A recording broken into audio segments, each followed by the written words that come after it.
Okay, it's 5 o'clock. And rise for the Pledge of Allegiance. I pledge allegiance to the flag of the United States of America and to the republic for which it stands, one nation, under God, indivisible, with liberty and justice for all. Governor, please join me with a quick word of prayer. Father God, I just thank you for this time tonight. Thank you for this time together. We are so blessed to live in a country where we still have the freedom to gather and the freedom to speak. Let us never forget that. Father, I thank you for our great town of Littleton. We just ask for continued peace and protection and safety over our town. Continued prosperity for all the businesses here.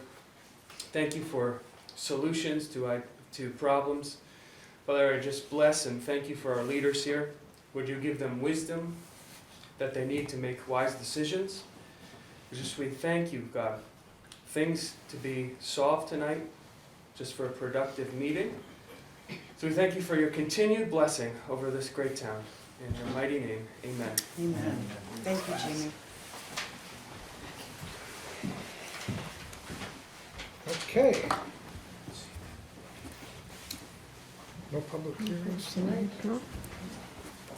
First thing on the agenda then tonight is a presentation by Great River Hydro, Jocelyn Barrett and Brandon Kibbe. Hi. Hi, good evening. Welcome. Should we sit here? How do you want us to do this? That's probably the best spot. Yeah, right there, fine. Super. Well, we do have some handouts here. I don't think we have enough for everybody in the room, but if folks are interested, grab one and hand them around. But mostly wanted to take an opportunity. I know we've been a topic of conversation in these meetings fairly recently, and so we wanted to take an opportunity to introduce ourselves. We're fairly new to our role, so I'm not necessarily new to our company.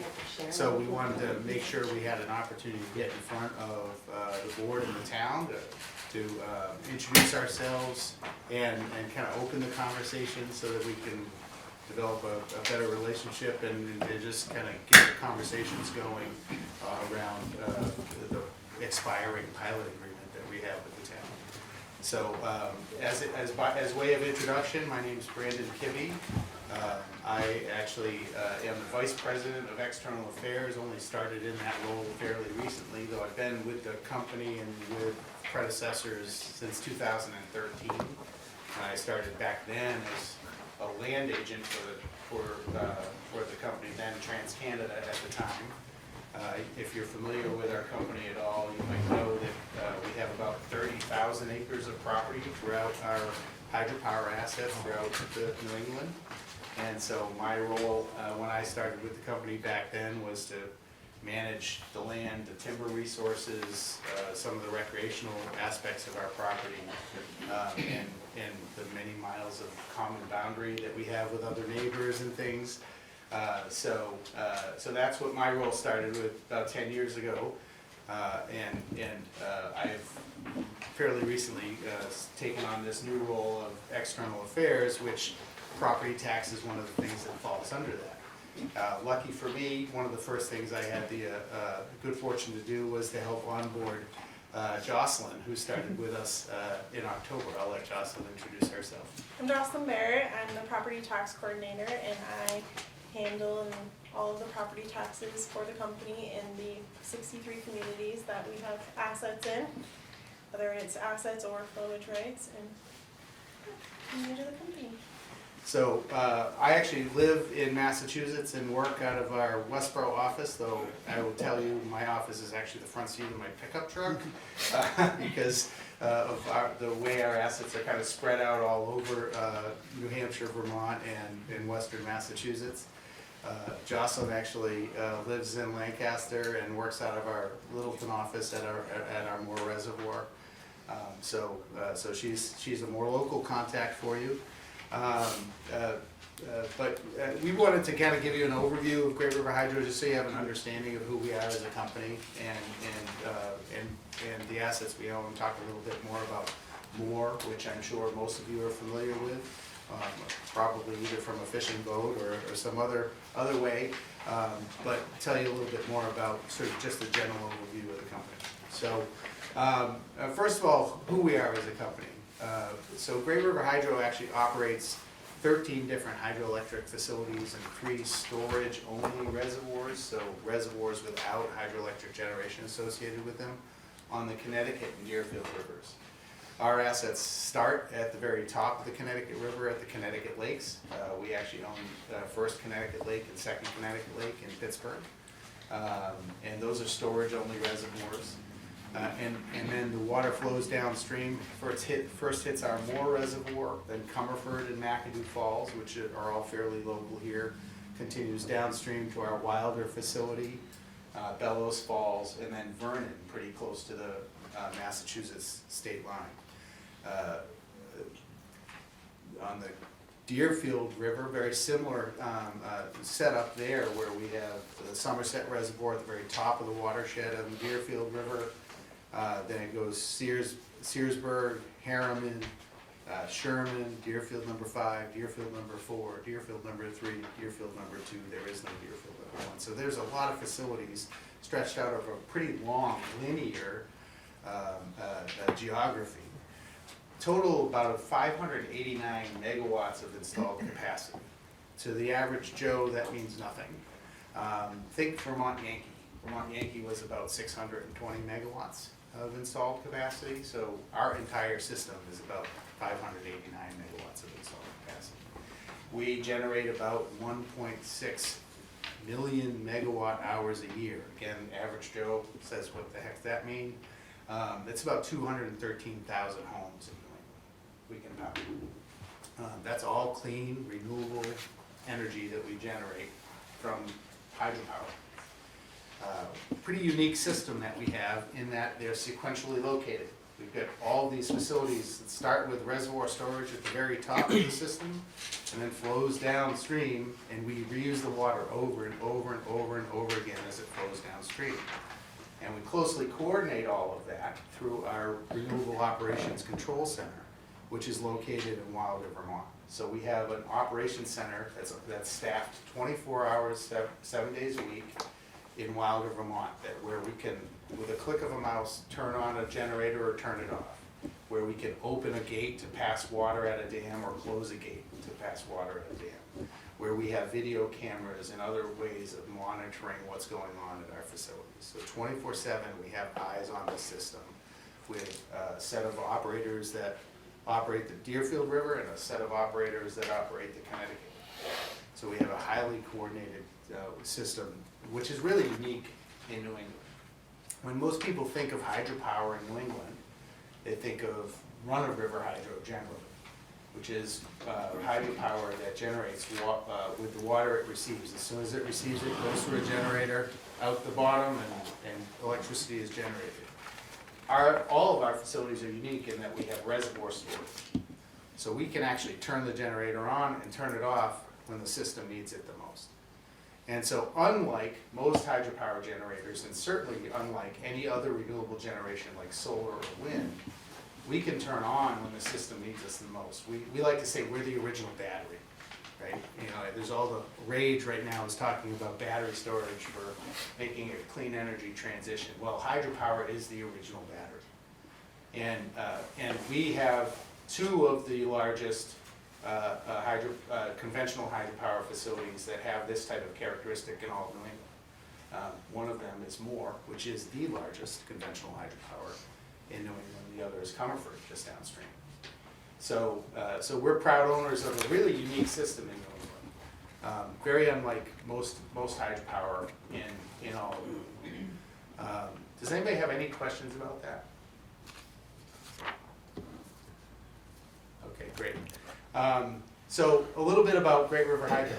Great River Hydro as a company is about 105 people strong. We have about 100 employees spread out between 3 different states. So they're spread. We're located in all 3 states about equally. So about a third, a third, a third in Vermont, New Hampshire, and Massachusetts. Here locally, we have a maintenance crew that works out of our Moore facility And actually, they're headquartered in the Comerford facility, but they serve all three of these facilities, and they also maintain our Connecticut Lakes projects. We have a couple of project managers that also work locally. Obviously, Jocelyn works here locally. So we have a bunch of staff that's focused here locally. So during regular business hours, we have people kind of here and on staff that are maintaining the assets. And we have the capability to operate those assets locally, like they did in the old days, where if we lost all communications and everything went down and we couldn't operate everything from that control center in Wilder, Vermont, our staff could actually manually move levers and turn switches and make everything go, which is really interesting. Several of our facilities are what's called black start capable. So imagine if all the power went out and the entire system went dark.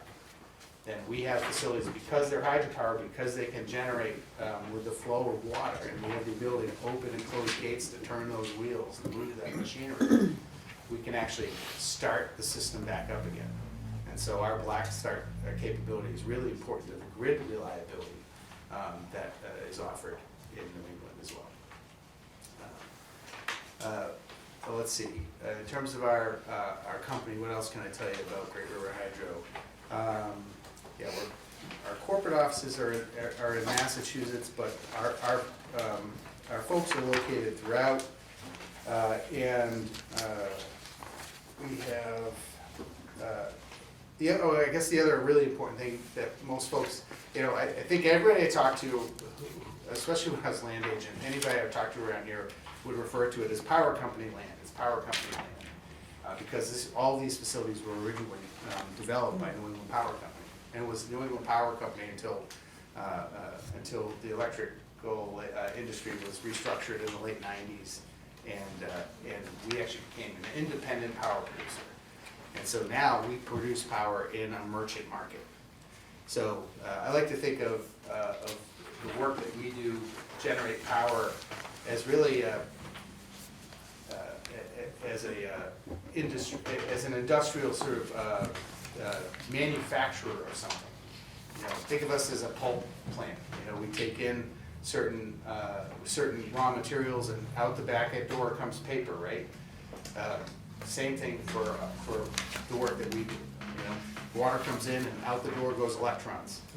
So we're manufacturing electrons, and we sell that money, that electricity into markets, competitive markets, where that's how we make our money. That's where we make our revenues, in these competitive markets. So there's a whole variety of different competitive markets that we sell that into, which ebb and flow with a variety of different constraints that are on the system. Let me give you a quick introduction to Moore Station, and I'm going to flip it over to Jocelyn because I'm talking too much.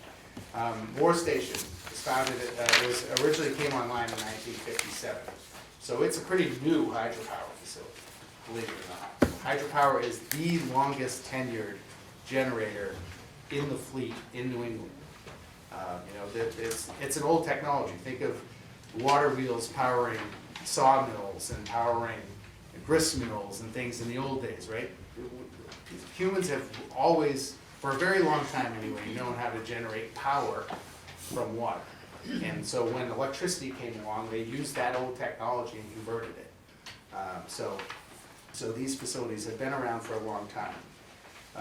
It's like I said earlier, it's the largest conventional hydro facility. We generate there about 270,000 megawatt hours a year on average from that facility.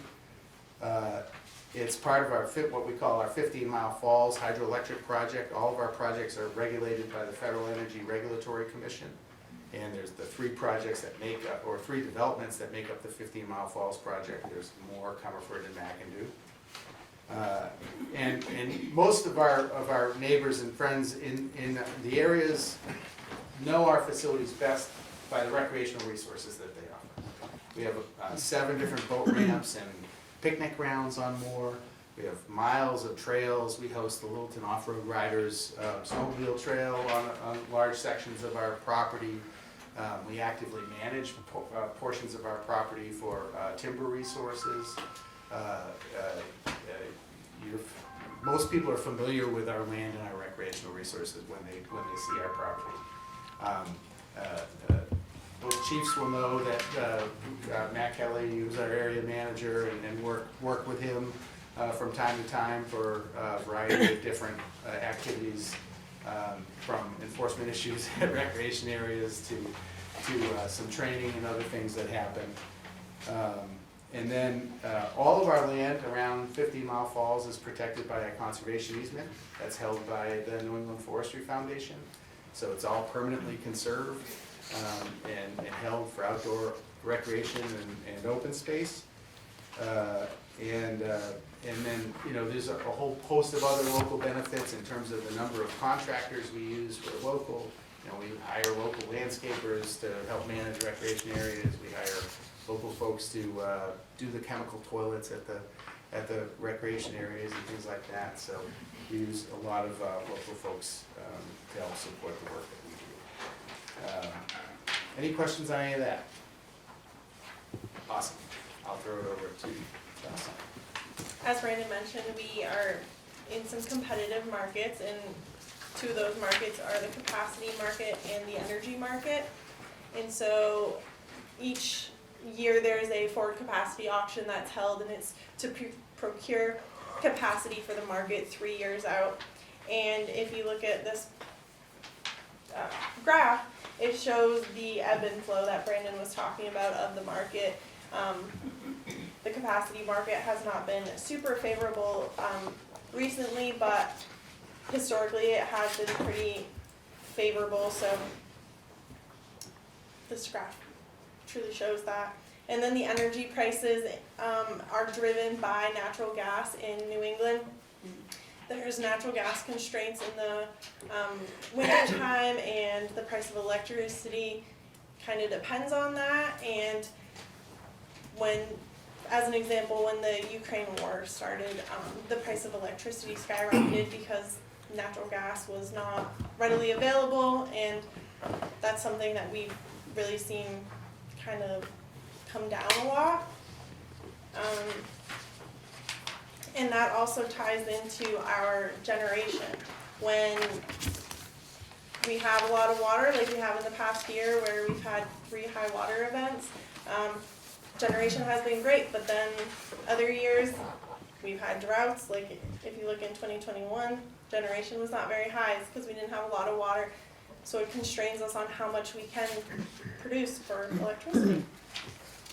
So that variability in market pricing and variability in generation in particular can really affect, you know, our revenues on a year-over-year basis. You know, some years you have really great years, other years you have really terrible years, and there's a lot of ebb and flow in terms of how that goes. That's, you know, if we were a regulated utility like an Eversource or a National Grid or somebody that sets their rates, you know, and can recover all their costs via their rate base, that's one thing. That's not how it works for an independent power producer, right? We have to we make the money that we're able to make based on what the market's doing, and it sort of is what it is, right? So With a minimum flow unit that has been installed, I Yep. know you guys are still working out the bugs, but that's a unit that can be run 24/7, correct? And we- Depending on how high the water is or low it is. So we have a minimum flow requirement at the dam, and have since we had the new license that was back in the early 2000s when we got the new license there. So 320 cubic feet per second. A cubic foot is about a basketball. 320 cubic feet per second that we have to pass at all times to keep water in the river down below. We had historically been passing that water through one of the giant units that was designed not to do that. So you can imagine how inefficient it is. You're trying to push a unit with 320 CFS that is hydraulically efficient at thousands of CFS. So it was a really inefficient way to do it, to get water in, but that's how we had been doing it for years. So we've always been passing that since that new license, and generating with that since that new license. What the new minimum flow unit does, and you're right, it came online in October. It's still, out, unfortunately, it's in and out, we're working the bugs out, basically. But that is a unit that's designed specifically to be hydraulically efficient at that low level. So we can run that unit, still passing the same volume of water, still generating with it, but doing it more efficiently. So what that means is, on an average year, we would generate about 27,000 megawatt hours more than we had been previously. Okay. So that's a benefit to us, because, there's a net generation increase. We have that additional capacity there. What it means also is that, there may be times when we would shut that unit down and still run with one of the main units so that we could do maintenance or other things. So like right now, that unit's in an outage, we're still passing that water like we always had before through a large generating. So you're thinking, once the bugs are out, like April 1st-ish, or a couple weeks, 3 weeks? I have no idea. We thought it was gonna be running and humming when it came online in October. Alright. So, yeah, I wish I could tell you more, Okay. but yeah, we're still debugging it. So, and part of it, there's been some programming issues, there's been like anything, it's brand new. It's not like you go to Home Depot and buy one of these things off the shelf, right? So they're pretty complicated machines. All the controls and everything are pretty complicated. So we had an interesting issue with there's gates that operate, and the gates, you'd think they would only open to 100%, but well, they open to like 140%. And so we got to change some programming, right? So Thank you. yeah, you bet. So then, I guess, just getting into the property tax agreement, I know we're kind of coming up against time, so I want to be respectful of that. But, we recognize that we represent about $4 million under the current agreement, $4 million of property taxes to the town, which I think is somewhere around 30% of the town's, it's a lot. It's a big chunk, We recognize that we're a big chunk of your property tax base. We think there's mutual benefit in having a new agreement coming forward, because, like we were saying, there's a lot of variability in our business, and we need, certainty in terms of our expenses is really important to us. And so having some certainty, knowing what that is really, will really help us manage the uncertainty of things that we can't control. So having some certainty in there with a new agreement with the town really helps us manage that uncertainty that's part of our business. And we hope that certainty also adds a tremendous amount of benefit to the town, because having your property taxes go up and down on a regular basis based on how our business is performing on a year-to-year basis is probably also not beneficial. So we hope that there's plenty of benefit here to be taken, so that we can continue with some sort of agreement here to continue being good neighbors, and that's really our motivation. I know an additional, or 50,000 has already been paid because of the new flow unit, and another additional 50,000 to come? Yeah. Okay. Yeah, it's intended to be an additional $100,000 per year over what the original agreement Pilot was. okay. Yeah. All right. So obviously, we'll work out the details in whatever the new agreement is in terms of how that shakes out. Just out of curiosity, how much did Moore Dam sell for? How much did Moore Dam sell for? Sell for. Moore Dam itself didn't sell. Okay. So all 13 hydros were part of the package? The entire company was part of the package. So Okay. don't think of it as individual units. It's not like a landscaper sold his lawnmowers. The company, okay. It sold the company with all the landscaper's business interests and assets associated with it, right? Okay. So everything's sold, and it's at the parent level. So, we had an investor, we have a new investor. The logos on the trucks didn't change, the email addresses and phone numbers didn't change, the people didn't change, everything stayed the same. So the company, Great River Hydro, stayed the same. Okay. We just have a new primary investor. if that makes sense. It does. Yeah, Thank you. yeah. So, to be clear, are we talking hydro-electric?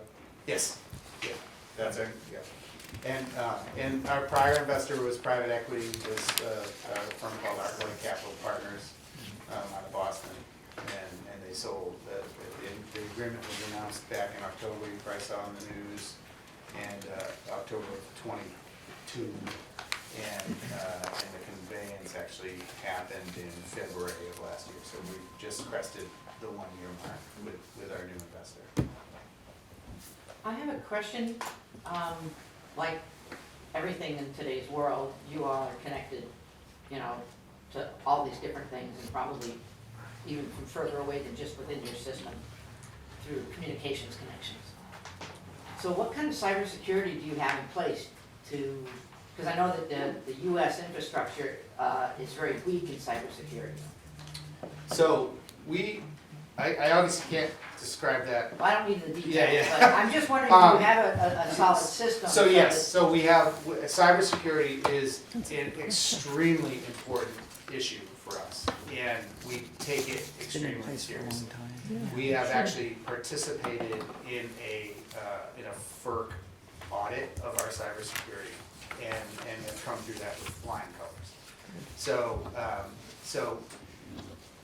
first of all, in communications, we have tremendous amount of redundancy across our communications.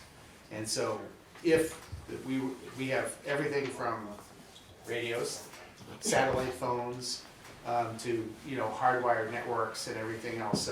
So if everything fails, we have ways to still manage all of our facilities. So we have fail-safes built in.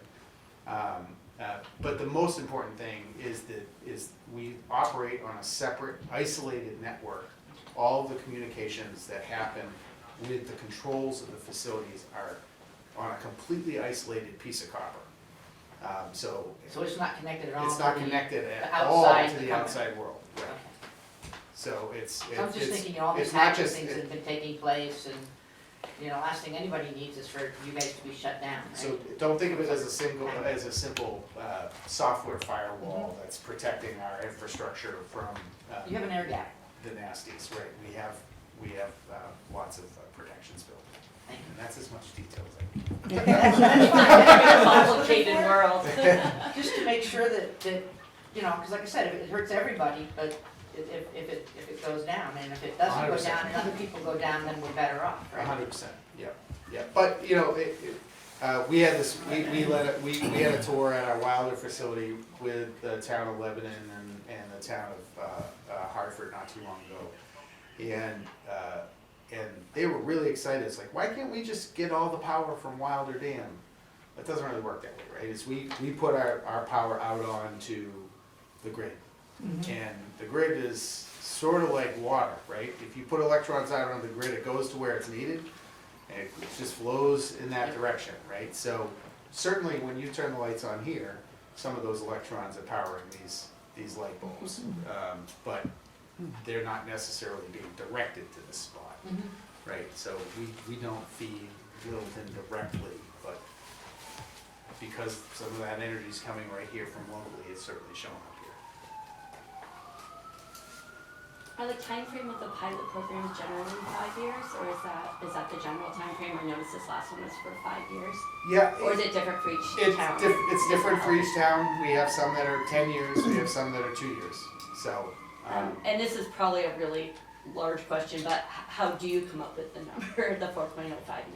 well, I think it's part art, part science, part negotiation. Okay, alright. So, and, Mostly negotiation. Yeah, but you know, it's, I would Yeah. imagine. So you end up with a 5.9. What was it before 4.059? I I'm don't sorry, know. I don't We, know. this was our very first First pilot here, negotiation. yeah, Thank you. yeah. Okay. so, but it's important to note is that, you know, property taxes are by far our single largest expense, Yeah, which is remarkable. You think of all the things, it's bigger than the amount of capital that we have available to reinvest in our facilities, you know, antique facilities. So property taxes by far our single biggest expense. okay. So, you know, that's, I don't know how many commercial enterprises where that's the case. Yeah, So, you know, it's important to us to manage that in a way that doesn't, you know, break the bank.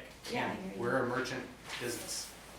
Is there a certain, each town gets negotiated separately, is there a certain percentage that things get raised usually with each pilot program? Like a 3% of, is there, or is there no, it's completely like per Yeah, negotiation? I would say, it doesn't necessarily always need to raise. Oh, okay, oops. Because that one was held flat, and the only reason that it increased was because we put in that Mormon flow unit, so that So was part some of. people pilot in the same exact cost for the next 5 years. I'm just asking questions, it's a lot Yeah. of new information. Energy markets are, if you look at the trend of where capacity. Right, they change their, yeah. They do, right, and capacity prices have gone down quite a bit Yeah. over the last several years. I know in 2022, we all felt it every time I opened my electricity bill, I said, ouch. But your electricity bill and wholesale electricity prices are totally different things. You know, and we sell in the day-ahead markets largely, and day-ahead markets change very much day to day, as you would assume. Whereas the price you and I pay on our electricity bills are locked down by utility companies for 6 months to a year and, you know, at a time. And so they're making those purchase contracts at a certain, like in 2022, what happened with natural gas prices, like Jocelyn was saying with the Ukraine war. The Ukraine war happened, the winter of 2022 was coming, everybody said natural gas was gonna be super constrained. Electricity prices went through the roof. Future, like the forecasted prices went through the roof. And then when you actually see how prices ended up on the wholesale side, they never materialized. And the natural gas prices never went to where they said they were gonna go. So you and I were paying that price on our electricity bills, but the independent power producers weren't making that. Yeah. So, that was something that, the Eversources and National Grids of the world did pretty well. Cool. It's interesting. Out of the 13 communities that you're working with, do most of them do a pilot program? Or some do here? So, it's more like 63 communities. Oh, 63, oh, right, 13 stations. Stations, Okay. right, so you think 2 sides of the river, 3 different states. Yeah, that's a lot. You're Yeah, right. it's super easy, it's very not complicated. What percentage do pilot? Well, a lot of those communities are only what we call flowage easements. Oh, okay. And so there's, it depends, I guess is the question. Okay. Obviously, where our facilities are located, where the primary facilities are located, the dams and the stations, that's where the bulk of the value is. Yeah. And so that's where a bulk of our property tax burden is. All right. Town of Littleton is our single largest property tax that we pay.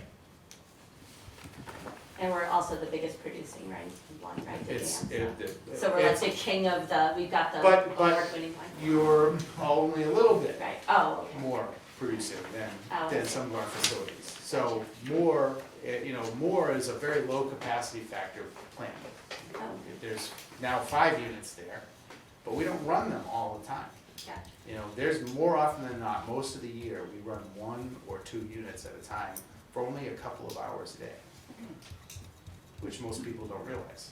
Most people say, oh, it's 190, whatever megawatts, it must crank out all the time. Our Bellows Falls facility generates almost as much on an annual basis as this facility does, and it's 40 megawatts, 39 megawatts. All right, cool, thank you. Yep. You Do bet. you property tax that you pay because by percentage or it's a quota that the town establishes? Like anybody's property, it's there's a value associated with the property, and we would pay on a pro rata basis like everybody does. So if the tax rate, I don't even remember what the tax rate here is. It's 23. 2306. So, it's whatever the value is divided by 1,000 times 2306. And that's how we would be taxed. The pilot agreement seeks to levelize that for a period of time. You mean your taxation, it's the way the town set them up, 22, 23%, whatever it is. Right, yeah. It's not how much that particular dam, Well, the value of the Yeah. dam If the value goes up, you should pay more, no? if the value goes up, you should pay more, if the value goes down, we should pay less, just like anybody else. And like you said, that's why you have this agreement, so that we're not dealing with the cyclic, you know. Right. We don't need a sine wave with our, Nor do we. our And we Exactly. don't need a, And for stomach acid. Yeah, Do exactly. you have an average, how much, let's just say, for this past year, how much you guys pay? An average, I don't want to know. The agreement called that we paid about $4 million. $1 million. Yeah. Plus an additional 50,000 when we got the unit online. Yeah. Thank you. Yeah, you bet. Okay. I think we went way over time, and I Think we're all apologize set? for that. That's good, thank you. Yeah. And lastly, we would like to, at any time that's convenient to you guys, we would like to invite you to come take a tour of the facility also. Yeah, yeah, we'd be glad to have you. Appreciate it. Thank you. All right. All right, thanks for your time. Thanks.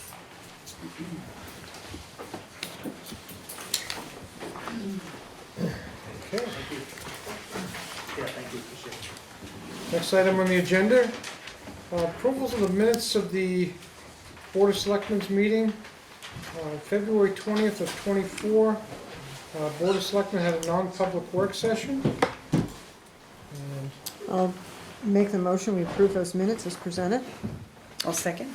all those in favor? Aye. February 26th, 2024, regular Board of Selectmen meeting. I'll make a motion, we accept them as presented. Second. All those in favor? Aye. Aye. February 26th, 2024, Board of Selectmen non-public work session. I'll make that motion. Second. Okay, all those in favor? Aye. Aye. March 5th, 2024, Board of Selectmen work session.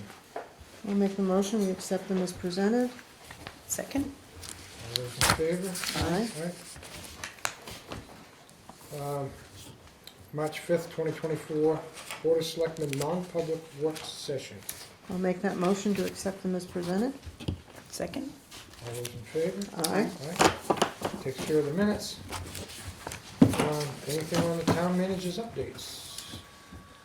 Just three quick things. I'm sure you were brought up to speed that Twin State Clean Energy is not going to be proceeding to Littleton with their project to bury the power lines under, it was 135 they were going to be following. Mm-hmm. I really haven't gotten a solid answer as to why they're going to be pulling out, but we're not the only community it affects. Right. The emergency management director had a meeting last week with everybody from the chamber, the library, police, Great River Hydro, concerning the eclipse. And so he has started preparing for the influx of people that we'll be getting in our community during that time period. Okay, good. And the last one is, last Friday, I got a call from Senator Sheehan's office, just saying, hey, just so you know, there is a congressional directed spending bill on the floor concerning Littleton.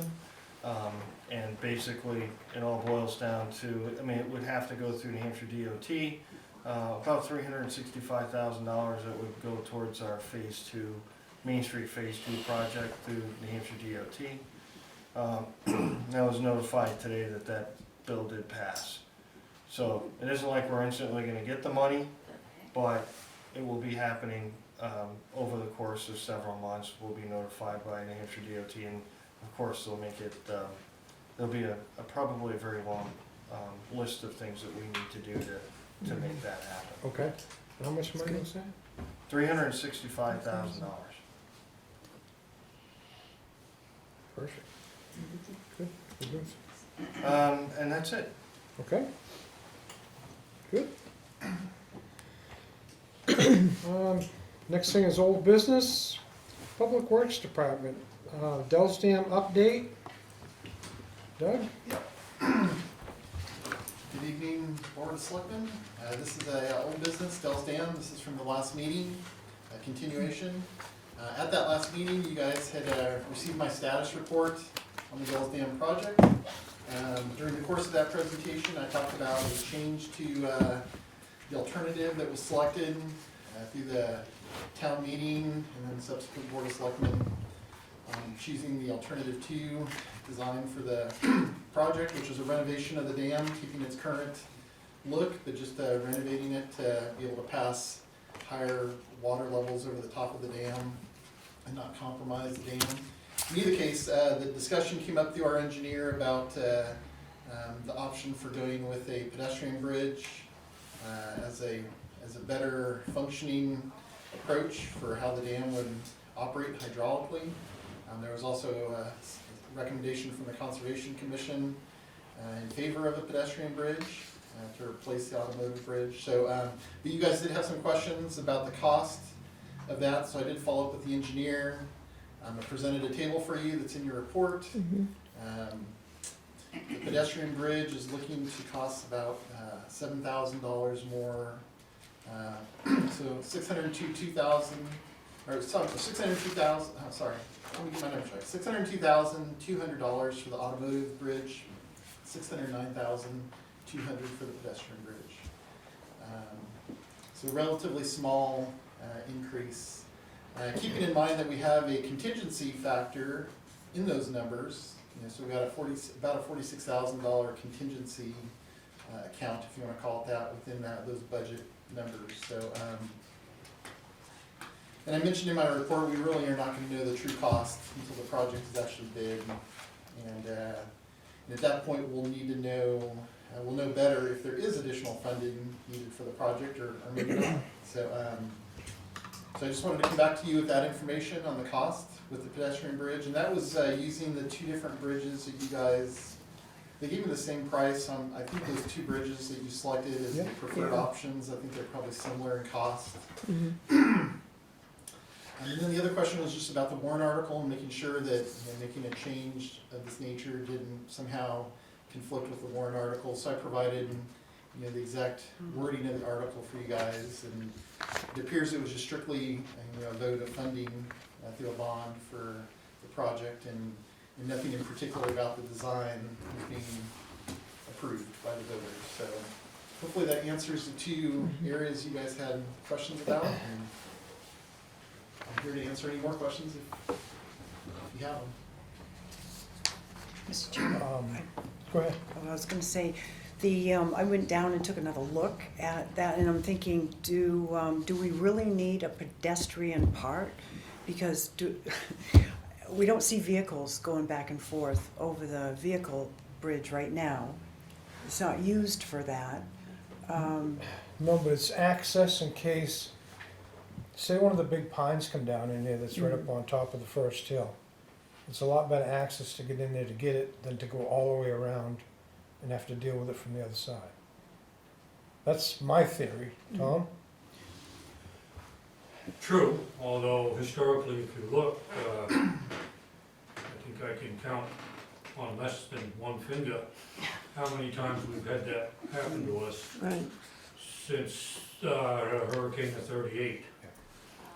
We did have to take down one big pine in the last 10 or 12 years that we were able to use a crane to reach across and get it.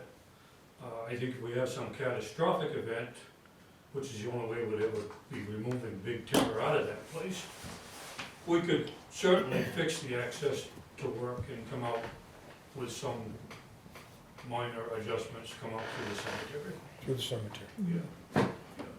And I think just, of course, so much has changed since Dan Remick gave it to the town back in 1916, but I think the original intent of Remick and Kilburn, Benjamin Kilburn, who was actually the one who developed all that, was to maintain some natural preserved identity to this little spot in town. And I think we all agree on the Conservation Commission that the pedestrian bridge would certainly lend itself to that aspect rather than a full E2 state highway bridge. Right, right, That's our take on it. okay. It's good to know that there's access, could be had through the cemetery. Yeah. Okay. Anything else? Well, my concern was the voters did vote for the 602-200. And I think personally, I would feel better sticking with that versus trying to add on. I know we've got some wiggle room, but I'm just thinking that the voters said yes to that. And to add to what Carrie's saying is we could put an auto bridge with barriers at both ends so it can be used just as a pedestrian bridge. But if we needed it for an emergency access or whatever, we'd be able to remove those barriers. I mean, is that a possibility? It's gated anyway. Yeah. Well, the I mean, auto to bridge is- save $7,000 Right. just because of the width of it. It's for hydraulic improvements is the reason why. Right now, the bridge, as it currently is, with the railing on it, is an impedance to flow if it's flowing over the dam. We're talking about flow Okay. that goes over the dam, the entire thing. And so the auto bridge there with its railings is an impediment to the flow. And so the pedestrian bridge will actually arch over at a higher elevation, and all that flow will be underneath it, and the pedestrian bridge will always be Why can't you accessible. arch the auto bridge? It would be very expensive. More than the 7,000, eh? Yeah. The auto bridge is only about 20 foot It long. has to do with piers that are underneath the existing bridge now. Okay. Those have to be redone. Okay. Even to put this new bridge in, the existing piers have to be reinforced. We Yeah. install this new concrete bridge. And also the aesthetics that go with this new bridge, you're gonna have railings and stuff up there that is really gonna take away from the natural beauty of the Dells area. You're gonna have a lot more steel and stuff in If there. we did the auto If bridge. you did the auto bridge, and that's why we were sort of pushing the For the pedestrian, bridge, because then we Yeah. could get something. And were those bids from the private contractor, was that from the engineers? These are numbers from the engineer. Yeah. You're talking the cost that I'm putting together. Wasn't there an option about hiring a private contractor to do this pedestrian bridge? Well, it would be a manufactured unit, Right, okay. and it would be dropped in place. Bring it in and set it with Right. crane. Yeah, Craned yeah. in. Yeah. Yep. I would just add that the town has been under an irritating amount of duress from New Hampshire DES Dam Division for many, many, many years to fix the alleged problem. Right. And the fact that this pedestrian bridge is an attractive route to even increase water flow and everything without a problem, Right. if that will forestall the next approach from Concord to say, now you gotta do this with your Dells Dam, I think has some value. Yeah. Certainly has $7,000 in it. Oh, yeah. Well, plus you've got in your presentation, you've got offset costs from other Right. revenues, We already grants have and bridge such. funds that we're applying Yeah, to that offset we could use 600 that, too. yeah, yeah. We've already reduced the warrant article, and that's the way the article was written, is we offset with any Right. funds received, which we have with bridge funds. And again, I would agree, I don't think we need to increase the budget, because we have that much contingency built into it, Mhm. so we're gonna have to wait and see until the project gets bid. Right. I'm not asking for an increase to the budget, I just wanted to present you the cost of Yeah, well, that's good. adding pedestrian Yeah. bridge. Thank you, Doug. Yeah, thank you. Yeah. So you need a decision from us whether you want the auto or Yeah, the... well, we need, since you guys approved the alternative two, to come forward to warrant, we do need your approval, make sure we're okay going forward. I need to give the engineer the okay With the to pedestrian officially bridge. begin final So you want engineering a motion? using the pedestrian bridge. All right, so I'll make a motion that we accept the pedestrian bridge estimate for the Dells Dam at the 609,200. Okay, Second it. second, okay. All those in favor? Aye. Aye. That looks like the route we're headed. Thank you very much. Mhm. Thanks, Thanks, Doug. Doug. Thank you, Doug.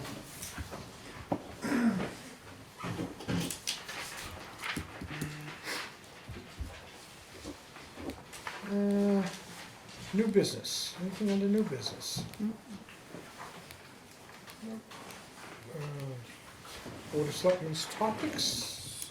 I've got a few things. And I have a couple as well. Why don't you go ahead, Carrie? The, one of the things that, and I've spoken to Vicky about it, this year, our wooden bridge, well, it was built in 2004, the wooden bridge that goes across the. The covered bridge. Right, the Yeah. covered bridge. It's 2004, so it's the 20th anniversary this year. And we had kind of talked about some ideas That's about right. celebration, tying it in with the river district, maybe even dedicating the bridge to somebody. So just tossing those ideas around. I'd like to see that continue, Yeah. to see something, Yes. something Yeah. happen. And then the other thing that I'm kind of concerned about, down on Mill Street, I was down there walking the other day, going past Harmony Park, Centennial Park, and the sidewalks are plenty wide enough, but I've noticed that people back right into it, so there's like hitches Yeah. that, so if I were in a wheelchair, I would have absolutely no space to maneuver. And I'm not sure, I mean, I always like to come with solutions, so, and thinking about it, and I think part of it is we don't have meters down there, so it stops people. So they back right into it, the hitches leave very little space, and then also if it's a bigger vehicle, the whole front end will come over. Or the, A lot of overhang. or the whole back end will, yeah, because I've walked Yeah. down there and I've seen that as well. With vans, you have like a foot and a half to walk. Yeah, so it's on that not, sidewalk and itself. I am concerned about those that would be in a wheelchair Yeah. or even a larger Or even a walker, stroller. somebody in a walker, with a walker. So I don't know, I'm walking just through putting it out there. I don't have a solution, but maybe just something to keep it in mind. And also this time of year, with a sidewalk plow, the little machine, there's no way they can Right. get around those vehicles. So just something to Yeah. think about. So I know Public Works has addressed that in the Opera House parking lot. And it's a little bit easier for them to do winter maintenance, just the way that parking lot's designed. But they have, if you notice those curbs next to the sidewalk, those are way far, they're further back, preventing the overhang, Right. just as you've explained. But I'm not sure what they can do in that lot, but, we'll discuss that with Public Works, see what we can come up with. Okay, good, thank you. And then I want to encourage everybody tomorrow, of course, get out and vote.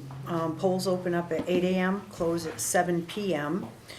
And then thanking the PD again for doing the dunk Yeah. and raising money. And then I'd really like to do a big shout out to, we have a lot of very talented staff. And this one in particular, I want to shout out to firefighter Robideau. He's the very first member of the fire department to transition from an EMT to a paramedic. And the process takes more than 18 months and over 1,000 hours. And he gets what they call a disco patch. So he is the first one. And I think, to have that kind of talent and staff, Littleton should be very proud. So if you could give our best to firefighter Robideau. He's probably got a different title now, though, doesn't he? No, that's, Okay. he's still firefighter, Okay. firefighter, paramedic, Robo. Okay, all right, but yeah, convey that to him for us, and that we're very proud of him. We have two people that just went through their paramedic program interview, so two more firefighters that we'll be sending to Prince Regent Community College if they are accepted. So Good. I'm thinking about doing a first day of school post with them or something like that. They won't like that. No, So do it anyway. that's very exciting. Yeah. And good leadership on the chief's part for encouraging that, That's a great team. yeah. Okay, Lindy? I had a couple of things. Where are we on getting the larger printouts for the Opera House plans that were made? You know what, I haven't checked on that. That's Okay. on me. Okay, So that's fine. I will make sure that you get larger. And then I just wanted to say congratulations to the girls cheer squad for the state champ. They did an incredible job. I saw the whole cheer done on Facebook, and they did a really, really good job. Congratulations to them. And one more thing, when the power went out on February 28th, this is from my water and light meeting that we had, the water and light crew that showed up did, dispatch rather quickly, but they did compliment the PD the fact that there were 2 rookie officers, I believe, that were there, and they said that they were exceptional in keeping the road closed because the wire was actually down across the road. But they got the power back and up rather quickly, so my hat's off to Water and Light and to the PD for doing that on that night. Okay, I've got one thing. Because this is Carrie's last meeting with us, I would like to present her with some flowers on behalf of the town of Littleton. Thank you, Thank you for your Roger. 6 years of service. Thank you. Thank you.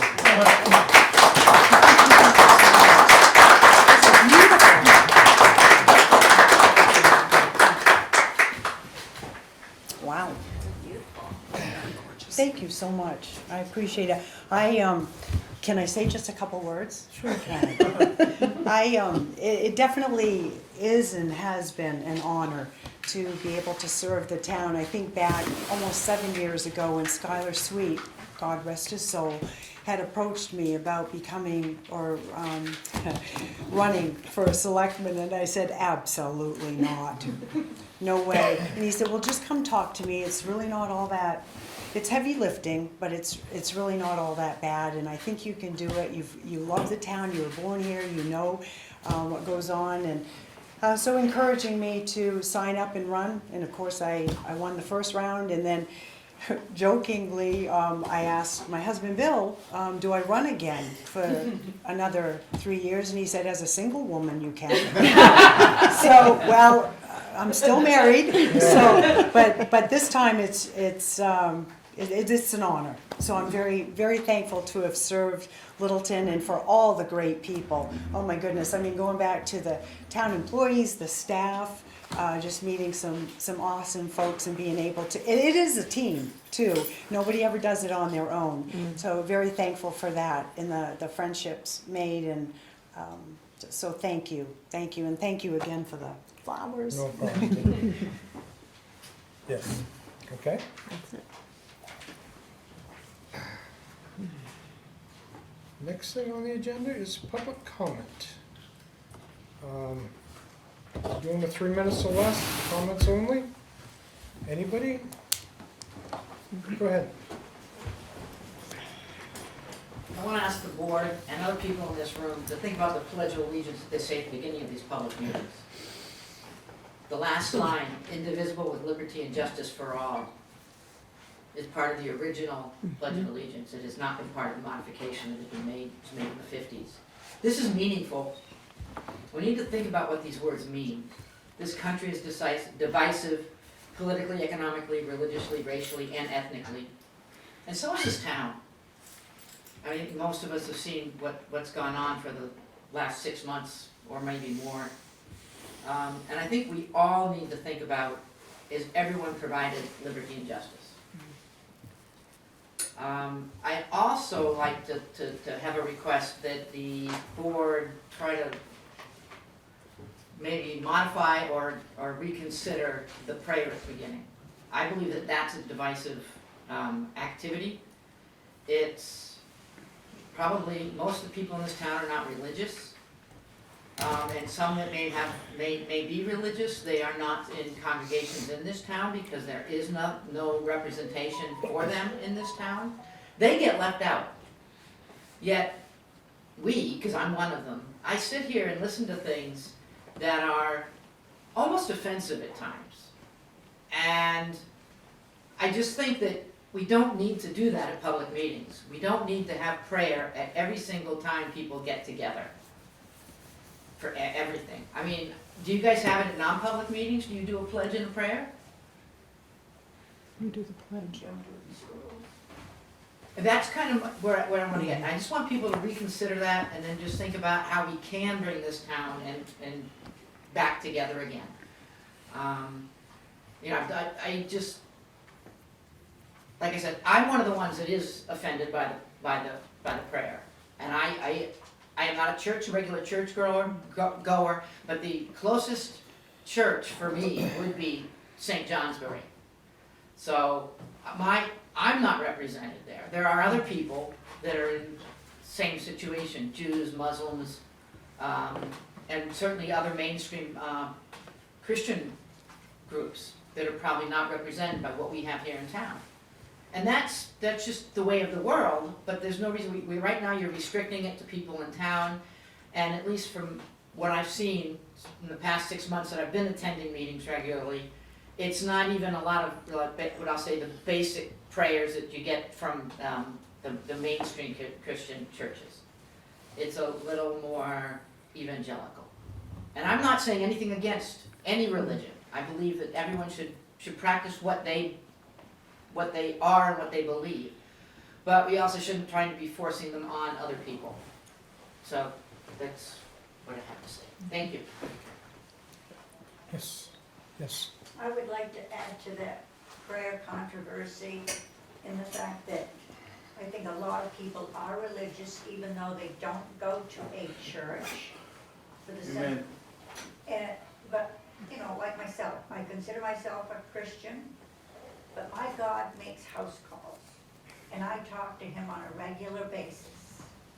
I thank him for what I've been blessed for, and prayer list for those that are not quite as well as I am. And to tell you the truth, we are abundant here in Littleton with churches of many denominations, or even nearby communities.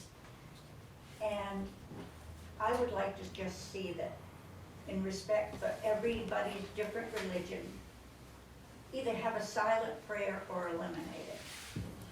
Thank you. It's not part of the town's agenda. Anybody else? No? Okay. Tomorrow morning, the voting opens at 8, 8 a.m. 8 to 7? Yeah. Hopefully Saturday night. It's supposed to be sunny tomorrow. Supposed to be 40 degrees tomorrow. Sunny. With a We'll wind. take it. Yeah, well. All right, So I motion? make a motion to adjourn? Okay, I'll second that. all those in favor? Aye. Aye, You're done. thank you. I'm done. Are you in Brooklyn? Let's pray about it. Are you? Are you in Brooklyn? I'm gonna keep